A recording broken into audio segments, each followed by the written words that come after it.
Kernet dan sopir truk ditabrak saat ganti ban, kernet tewas.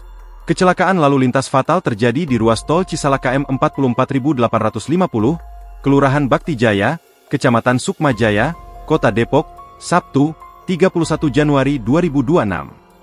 Seorang kernet truk tewas di lokasi kejadian setelah tertabrak truk lain saat sedang membantu sopir mengganti ban. Sementara sopir truk mengalami luka serius akibat kejadian tersebut. Kanit Laka Polres Metro Depok, Ibtu Pujiono, menjelaskan peristiwa bermula ketika sebuah truk Mitsubishi Colt Diesel Light Truck bernomor polisi F8865UK menepi ke bahu jalan akibat pecah ban belakang sebelah kiri. Pengemudi dan kernet turun dari kendaraan untuk mengganti ban cadangan.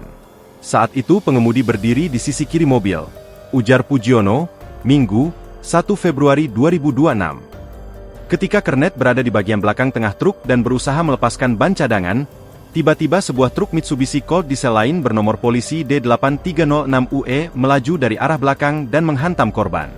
Benturan keras tersebut membuat kernet tewas di tempat kejadian. Sementara itu, sopir truk mengalami luka-luka dan langsung dilarikan ke rumah sakit terdekat untuk mendapatkan perawatan medis. Diduga pengemudi truk yang menabrak kurang konsentrasi sehingga menyebabkan kecelakaan, pungkas Pujiono. Download Tribun X sekarang. Menghadirkan lokal menjadi Indonesia.